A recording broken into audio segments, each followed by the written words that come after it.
Hello everyone. साਰਿਆਂ ਨੂੰ ਮੇਰੇ ਵੱਲੋਂ ਪਿਆਰ ਭਰੀ ਸਤਿ ਸ਼੍ਰੀ ਅਕਾਲ। ਕਿੱਦਾਂ ਹੋ ਸਾਰੇ? बढ़िया हो? तो लास्ट सेशन के अंदर अंदर ਆਪਾਂ स्टीरिक हिंड्रेंस के बारे में पढ़ रहे थे, है ना? क्लियर? स्टीरिक हिंड्रेंस पढ़ा था।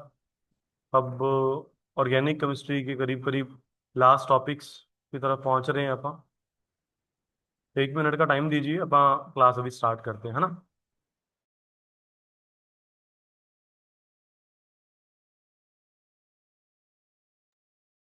यस। सो इंडक्टिव इफेक्ट अपन ने जैसे बात करी है कि इलेक्ट्रॉन डिस्प्लेसमेंट्स इन कोवेलेंट बॉन्ड्स, इंडक्टिव इफेक्ट क्या होता है? ठीक है। इंडक्टिव इफेक्ट हमारे पास परमानेंट इफेक्ट है। ठीक है। जो हमारे पास क्या होता है कि जब भी मेरी बात सुनेंगे, ये देखो, ये कार्बन चेन प्रेजेंट है। ठीक है। इसके लास्ट पे क्लोरीन लगा है। ये इलेक्ट्रोनेगेटिव ज्यादा है कार्बन से, आपको पता है। तो ये इससे इलेक्ट्रॉन छीन लेगा। ठीक है। शेयर्ड पेयर को छीनेगा इन द सेंस कि अपने तरफ कर लेगा, जैसे डाइपोल मोमेंट्स होते हैं वैसे ही। तो थोड़ा अपने पास कर लेगा, दैट्स वाई इसके ऊपर पार्शियल नेगेटिव चार्ज आ जाएगा और इसके ऊपर पार्शियल पॉजिटिव। तो ये पार्शियल पॉजिटिव सामने वाले को पार्शियल जो कहते हैं चार्जेस इनमें इनके इंड्यूस करेगा, तो इनका डेल्टा डैश पॉजिटिव, इनका delta double dash positive and so on. ये चार्जेस बनते रहेंगे और ये 3 4 कार्बन तक ये पार्शियल चार्जेस खत्म हो जाएंगे। क्लियर? तो यही हमारे पास जो इंडक्टिव इफेक्ट है, दैट्स परमानेंट इफेक्ट, कि अपने पास ये जो इलेक्ट्रॉन विड्रॉइंग ग्रुप अटैच होता है, ये इनसे ये पार्शियल चार्जेस क्रिएट करवा देता है। ठीक है। ये देख सकते हैं, delta negative, delta positive, delta dash positive, double dash और 4 डैश। 4 कार्बन के बाद ये लगभग खत्म हो जाता है। ठीक है। प्लस आई और माइनस आई। अगर कोई इलेक्ट्रॉन रिलीजिंग ग्रुप लगा है तो प्लस आई हो जाएगा, एग्जाम्पल आपके सामने। ठीक है, ये प्लस है तो माइनस माइनस माइनस माइनस वाले हो जाएंगे। अगर कोई इलेक्ट्रॉन, ठीक है, अट्रैक्टिंग ग्रुप लगे, देखो कितने सारे हैं, तो माइनस आई इफेक्ट हो जाएगा। क्लियर? पिछला पढ़ा अपन इंडक्टिव, अब पढ़ेंगे अपन इलेक्ट्रोमैग्नेटिक इफेक्ट। वो परमानेंट था, ये टेम्परेरी इफेक्ट है। ठीक है। ये कब होता है कि जब हमारे पास दो एटम्स हैं, मल्टीपल बॉन्ड्स के साथ कनेक्टेड है। ठीक है। मल्टीपल बॉन्ड्स के साथ कनेक्टेड है और इनमें हमारे पास क्या होगा, कहते हैं this occurs at the requirement of attacking reagent and involves the instantaneous transference of electron shared pair of multiple bond to link atom. ये देखो, डबल बॉन्ड की शिफ्टिंग होगी। देखो, एक पार्शियल अटैकिंग स्पीशीज है, एलडी एड और ketone double bond होता ही है। ठीक है। इसके ऊपर पार्शियल पॉजिटिव, इसके ऊपर पार्शियल नेगेटिव। जो डबल बॉन्ड है, ये एक बॉन्ड शिफ्ट हो जाएगा अटैकिंग स्पीशीज पे, and that's known as electromagnetic effect. ये भी अगेन, ठीक है, दो तरह का होगा, प्लस ई और माइनस ई। ठीक है। अगर ये इलेक्ट्रॉन डोनेटिंग ग्रुप लगा है तो प्लस ई। ठीक है। अगर इलेक्ट्रॉन एक्सेप्टिंग ग्रुप लगा है, सॉरी, इलेक्ट्रॉन विड्रॉइंग ग्रुप लगा है, तो माइनस ई इफेक्ट। सेम जैसा है, ये परमानेंट होता है, ये टेम्परेरी होता है। ये स्ट्रेट चेंज में है, ये डबल बॉन्ड ट्रिपल बॉन्ड में है। ये हमारे पास पार्शियल चार्ज बनते हैं, इसमें कंप्लीट चार्जेस बनते हैं। कोई अटैकिंग रीजन नहीं चाहिए, इसमें चाहिए। ठीक है। तो ये आपको आई थिंक आई इफेक्ट और ई इफेक्ट समझ आया। रेजोनेंस और मीजोमेरिक इफेक्ट। रेजोनेंस वैसे मैं आपको बहुत बार बोल चुका हूँ कि रेजोनेंस क्या होती है, कि जब भी हमारे पास जो कहते हैं अभी गुरुद्वारे जाते हैं ना, गुरुद्वारे जाते हैं, तो गरम गरम कड़ा प्रसाद मिला, तो गरम गरम कड़ा प्रसाद कभी अपन राइट हैंड में रखते हैं, कभी अपन लेफ्ट हैंड में रखते हैं। राइट हैंड में, लेफ्ट हैंड में, बार बार शिफ्टिंग होती रहती है ना, हैंड वन से हैंड टू में, क्योंकि वो गर्म बहुत होता है। ताकि उससे क्या होता है कि एक हाथ को प्रॉपर गर्म नहीं लगता और हमारे हाथ बच जाते हैं। तो वैसे ही जो बेंजीन है, वो क्या करती है, बेंजीन के पास 6 साइड्स हैं, 1 2 3 4 5 6। 3 बॉन्ड्स होंगे, कभी वो 1 3 5 पोजीशन पे होते हैं, कभी देखो 2 4 6 पे होते हैं। ये घूमते रहते हैं। ठीक है। जो डबल बॉन्ड्स हैं, ये घूमते रहते हैं। अब दोनों स्ट्रक्चर्स देख सकते हैं जिन्हें लिखा हुआ है क्यूल स्ट्रक्चर्स या रेजोनेटिंग स्ट्रक्चर्स, 1 3 5 या 2 4 6 में घूमते रहेंगे। ठीक है। और ये देखो, घूमने का स्ट्रक्चर भी तैयार कर दिया, that's known as resonance hybrid. That's known as resonance hybrid, और इस फिनोमिना को आप रेजोनेंस बोलते हैं। इस फिनोमिना को क्या बोलेंगे जी? रेजोनेंस बोलेंगे। क्या बात समझ आई? क्या क्लियर? क्योंकि ये ऑब्जर्व भी अपन ने वैसे पहले भी एग्जांपल करी थी। कार्बन कार्बन सिंगल बॉन्ड 154 होती है, डबल बॉन्ड 134 है। बट ये ना ही डबल जो बेंजीन रिंग थी, वो 154 वाली देखी गई, ठीक है, कोई बॉन्ड, और ना ही 134 वाला देखा गया, सबको ही लगभग 139 वाला देखा गया। तो ये ऑब्जर्व करा गया कि लगभग इंटरमीडिएट स्ट्रक्चर है, that's known as resonance hybrid. That's known as resonance hybrid. Clear? CO2 की स्ट्रक्चर भी देख सकते हैं आप, इसमें भी सेम, ठीक है, 115 122 होना चाहिए था, ना ही 115 निकला ना ही 122, स्ट्रक्चर 110 निकली है। ठीक है, कार्बोक्सिलिक एसिड में भी देखो डबल सिंगल घूम रहा है, ठीक है, NO2 में भी कभी डबल ऊपर है सिंगल नीचे, एसीटेट आयन में भी डबल ऊपर नीचे घूम रहा है, फिनोल में ये रेजोनेटिंग स्ट्रक्चर्स आपने देखी हुई है ना, बना बना के देखेंगे, इंपॉर्टेंट है। एनिलीन में भी rules for writing of resonant structures, resonance structures के अंदर सेम पोजीशन होनी चाहिए न्यूक्लियस की, सारे के सारे रेजोनेटिंग स्ट्रक्चर्स में अनपेड इलेक्ट्रॉन सेम होने चाहिए, ठीक है, एनर्जी लगभग सेम होनी चाहिए, ऑक्टेट अपना पूरा करने चाहिए, ठीक है, कंट्रीब्यूशन सर एनर्जी कम हो जाती है, स्टेबिलिटी बढ़ जाती है, कोवलेंट बॉन्ड्स बढ़ जाते हैं, ऑक्टेट हमारे पास पूरा हो जाता है, चार्ज का डिस्पर्शन, ठीक है, और नेगेटिव चार्ज है, ठीक है, और पॉजिटिव चार्ज हमारे पास क्या है, ये कम हो जाते हैं। क्लियर? रेजोनेंस इफेक्ट एक ही है, इसकी डायग्राम से अपन समझेंगे कि रेजोनेंस इफेक्ट से क्या है। Basically it is the polarity produced in the molecules by the interaction of two pi bonds, और between pi bond and lone pair of electron. ये दो पाई बॉन्ड या पाई और लोन पेयर के बीच में इंटरेक्शन है, दो तरह का होगा, again plus R minus R, loose वाला होगा तो प्लस आर, देखो OCH पे इलेक्ट्रॉन रिलीजिंग ग्रुप है, देखो ये डबल बॉन्ड की सारी शिफ्टिंग हो गई, बट इलेक्ट्रॉन एक्सेप्टिंग ग्रुप होगा तो माइनस आर, डायग्राम देख सकते हैं, NO2 की तैयार करी हुई है। इंडक्टिव और रेजोनेंस में भी फिर इसमें इलेक्ट्रॉन डिस्प्लेसमेंट थे, इसमें सिग्मा इलेक्ट्रॉन थे, इसमें पाई है, इसमें सैचुरेटेड सिंगल बॉन्ड, इसमें डबल बॉन्ड घूमता था, ये 4 कार्बन तक था, ये पूरी की पूरी बॉन्ड तक घुमा था, देखो 6 की बेंजीन थी, 6 की 6 में घुमा था, पार्शियल चार्ज आए, इसमें कंप्लीट चार्जेस आए थे। क्लियर? हाइपर कंजुगेशन क्या चीज होती है, कहता when the CH bond attached to an unsaturated system such that the double bond of such that the double bond of एक सेकंड, वॉइस ठीक जा रही है ना सबको? क्लियर है ना? चलो ठीक है, डबल बॉन्ड और the benzene ring, the sigma electrons of CH bond interacts or enters into partial conjugation of the system।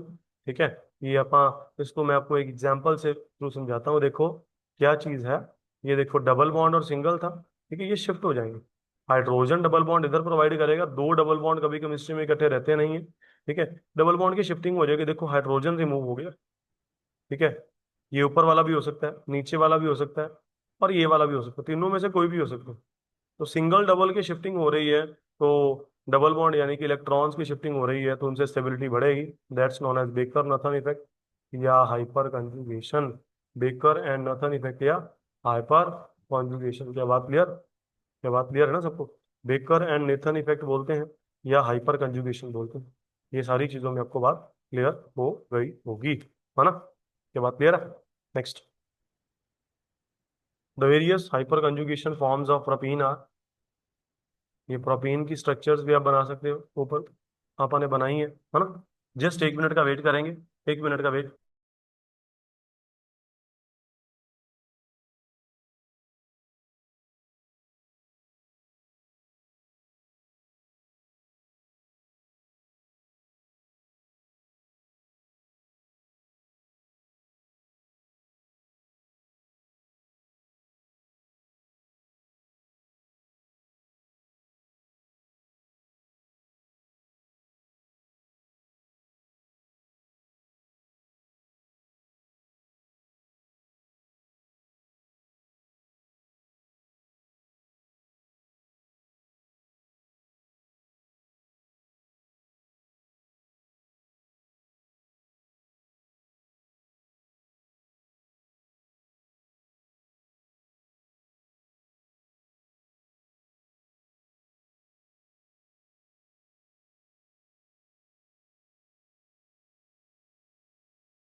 हाँ जी।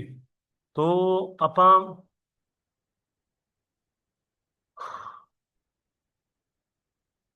हाइपर कंजुगेशन के बारे में पढ़ा है ना। ये जो अल्फा इलेक्ट्रॉन्स होते हैं, अल्फा इलेक्ट्रॉन्स क्या थे, डबल बॉन्ड के साथ वाले, ये रिमूव हो जाते हैं जिनसे स्टेबिलिटी बढ़ जाती है। तो जितने alpha electron, sorry alpha hydrogen ज्यादा होंगे उतनी स्टेबिलिटी ज्यादा हो। इनकी एप्लीकेशन बॉन्ड लेंथ की शॉर्टनिंग, स्टेबिलिटी का बढ़ना। ठीक है, क्लियर। ये अपन ने चार इंटरमीडिएट स्ट्रक्चर्स पढ़ी। उसके बाद reaction mechanism, fundamental concept of reaction mechanism. कोई भी ऑर्गेनिक का मॉलिक्यूल है, उसके ऊपर अटैकिंग रीजन अटैक करता है तो इंटरमीडिएट बनता है, बाई प्रोडक्ट बनेगा और प्रोडक्ट बनेगा। ये किसी भी एक रिएक्शन का जनरल रिलेशन प्रेजेंट है। जैसे मैं बात करूंगा, ऑर्गेनिक मॉलिक्यूल है ना, ऑक्सीजन अटैक करता है, ये अपनी रेस्पिरेशन की रिएक्शन है, कार्बन डाइऑक्साइड वाटर और एटीपी निकलते हैं। ठीक है, एरोबिक रेस्पिरेशन और एनारोबिक रेस्पिरेशन आपने पढ़ी हुई है, 38 एटीपी और 2 एटीपी क्लास 10th के अंदर। ठीक है, रिएक्शन मैकेनिज्म्स को अपन समझते हैं तो होमोलिटिक और हेटेरोलिटिक फिशन। होमोलिटिक फिशन और हेटेरोलिटिक को एक डिफरेंस के थ्रू समझाया गया है। होमोलिटिक में जो बॉन्ड्स होते हैं उनमें सिंगल सिंगल इलेक्ट्रॉन वापस मिल जाते हैं, फ्री रेडिकल्स तैयार होते हैं इनमें। ठीक है, एक बंदा इलेक्ट्रॉन एक्सेप्ट कर लेगा, जो एक्सेप्ट कर लेगा वो नेगेटिव वाला है, वो कार्बन के ऊपर नेगेटिव कार्बो एनाइन। ठीक है, जो लूज करेगा कार्बो कैटायन। इसमें जो शेयर्ड पेयर है उसमें फ्री रेडिकल्स बनेंगे, इसमें इलेक्ट्रॉन कंप्लीट ट्रांसफर होगा। ये सिमेट्रिकल है, ये अनसिमेट्रिकल है। ठीक है, इसमें हमारे पास रिएक्शन इंटरमीडिएट पहुंचते हैं, इसमें क्लीवेज ऑफ बॉन्ड कंप्लीट होगी। ठीक है, अगेन तीन चीजें, फ्री रेडिकल, कार्बो कैटायन, कार्बो एनायन, तीन चीजें। फ्री रेडिकल न्यूट्रल स्पीशीज थी, होमोलिटिक फिशन से बन रही थी, अभी देखिए अपन ने सीएल के ऊपर इलेक्ट्रॉन लाइट पास कराई, सिंगल सिंगल इलेक्ट्रॉन बन गए। स्टेबिलिटी, ठीक है, ये हमारे पास इनकी से पहले कुछ भी नहीं लगा, फिर या प्राइमरी या सेकेंडरी या टर्शरी, देखो सिंगल प्रेजेंट है, क्योंकि आपको पता ही है जितने ज्यादा कार्बन लग रहे हैं एक इलेक्ट्रॉन पहले ही था, इलेक्ट्रॉन के ऊपर नेगेटिव चार्ज होता है, तीन कार्बन है, ये सॉरी तीन मिथाइल ग्रुप है, methyl group electron donating nature के होते हैं, और इलेक्ट्रॉन दे देंगे सेंटर वाला कार्बन स्टेबल कम हो जाएगा। यहाँ हाइड्रोजन तो इलेक्ट्रॉन देगा नहीं, हाइड्रोजन के पास फालतू नहीं है, ये दो प्रोवाइड करेंगे, थोड़ी सी स्टेबिलिटी बढ़ गई। इसमें ये भी नहीं प्रोवाइड करेगा, ये भी नहीं प्रोवाइड करेगा, यही प्रोवाइड करेगा, एक इलेक्ट्रॉन करेगा, स्टेबिलिटी थोड़ी और बढ़ जाएगी। ठीक है, तो ये हमारे पास ऑर्डर ऑफ स्टेबिलिटी है। ठीक है, कि डीलोकलाइजेशन का सारा कंसेप्ट, ये अब स्ट्रक्चर्स फिर अपना सेम, डबल बॉन्ड और सिंगल बॉन्ड की मूवमेंट, यहाँ पे डबल बॉन्ड्स की मूवमेंट, ये पढ़ेंगे सारी। ठीक है, फ्री रेडिकल की स्ट्रक्चर्स बना दी गई। कार्बोकैटायन, कार्बन के ऊपर पॉजिटिव चार्ज। ठीक है, जितने ज्यादा अल्काइल ग्रुप बढ़ेंगे उतनी स्टेबिलिटी बढ़ जाएगी, 3 to 1 मिथाइल ग्रुप सेम। ठीक है, स्टेबिलिटी फिर कार्बोकैटायन की। ठीक है, फिर सेम स्ट्रक्चर, 3 to 1, लास्ट वाला रिवर्स होगा और कुछ नहीं। इनकी स्ट्रक्चर देखो, कार्बोकैटायन, कार्बन के ऊपर पॉजिटिव चार्ज, एक पॉजिटिव, तीन बॉन्ड्स प्रेजेंट है, क्लियर। कार्बोनाइन, कार्बन के ऊपर नेगेटिव। ठीक है, order of stability reverse, 1, then एक आर आ गया, देन दो, देन तीन, इसके रिवर्स है, बाकी सबकी स्ट्रेट रहेगी, क्योंकि नेगेटिव है और नेगेटिव आना मुश्किल हो जाएगा। सेम स्ट्रक्चर्स हैं, सारी की सारी बना बना के देखेंगे, तीन बॉन्ड्स और एक लोन पेयर। ठीक है, फालतू इलेक्ट्रॉन पेयर तो उसमें पॉजिटिव था, सबको पता है, ये अमोनिया वाली स्ट्रक्चर है। ठीक है, और अपन इसका एंगल पढ़ा हुआ है, केमिकल बॉन्डिंग में 107 होता है, वैसे टेट्राहेड्रल 104.109.5। ठीक है, एक लोन पेयर आ जाए तो 104, नहीं 107, और दो लोन पेयर आ जाए तो 104.5, तो एक लोन है तो 107 हो गया था।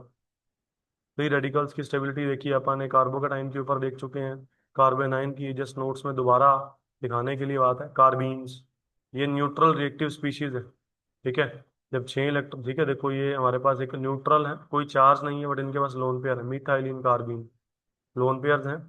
ठीक है, जो हमारे पास केमिकल रिएक्शंस के अंदर फॉर्म होते हैं। Electrophile, nucleophile, free radical. Electro मतलब इलेक्ट्रॉन, फाइल मतलब लविंग, तो ये इलेक्ट्रॉन लविंग होंगे। न्यूक्लियो मतलब न्यूक्लियस, फाइल मतलब लविंग, ये न्यूक्लियस लविंग होंगे। Free radical neutral charge species है। ठीक है, electron loving sir positive charge वाले हो सकते हैं, न्यूट्रल हो सकते हैं। न्यूक्लियोफाइल पॉजिटिव, ठीक है, ये पॉजिटिव लविंग है। ठीक है, तो ये नेगेटिव वाले हो जाएंगे, या इनके पास इलेक्ट्रॉन पेयर हो जाएंगे। फ्री रेडिकल्स होमोलिटिक फिशन से बने हैं, मैंने पहले ही देख लिया था। ठीक है, रिएक्शन मैकेनिज्म, सब्स्टिट्यूशन, आपको पता है, एक ही जगह की, एक चीज की जगह दूसरी चीज सब्स्टिट्यूट हो जाएगी।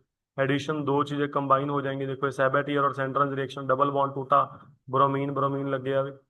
एलिमिनेशन, ब्रोमीन ब्रोमीन तोड़ के डबल बॉन्ड बना दो, एलिमिनेट हो गए। ठीक है, तीन तरह के elimination, alpha beta gamma. Alpha होता है डबल बॉन्ड के साथ वाली चीजें रिमूव हो जाना, बीटा उससे अगले वाले, गामा उससे और अगले वाले। ठीक है, रीअरेंजमेंट। ठीक है, रिएक्शन में देखो ये हमारे पास आइसोमराइजेशन हो जाती है, रीअरेंजमेंट हो जाती है, चार चेन लगातार थे, एक कार्बन सेंटर वाले में आ गया। ठीक है, डबल बॉन्ड यहाँ था, वो यहाँ आ गया, रीअरेंज। कंडेंस, दो चीजें एक ही इकट्ठी होगी, वैसे एल्डोल कंडेंसेशन आएगी। आइसोमराइजेशन, सारी चीजें कि एक आइसोमर दूसरे में बन जाएगा, ट्रांस बन जाएगा सिस में। ठीक है, क्लियर। तो ये आपका सारा ऑर्गेनिक का फर्स्ट चैप्टर था। ठीक, इसको अच्छे से पढ़ेंगे, प्रैक्टिस क्वेश्चन आ जाएंगे, आप सॉल्व करेंगे, जहाँ प्रॉब्लम लगी पूछेंगे। ठीक है जी, तो thank you so much, bye bye, मिलेंगे आप कल के सेशन। ठीक है।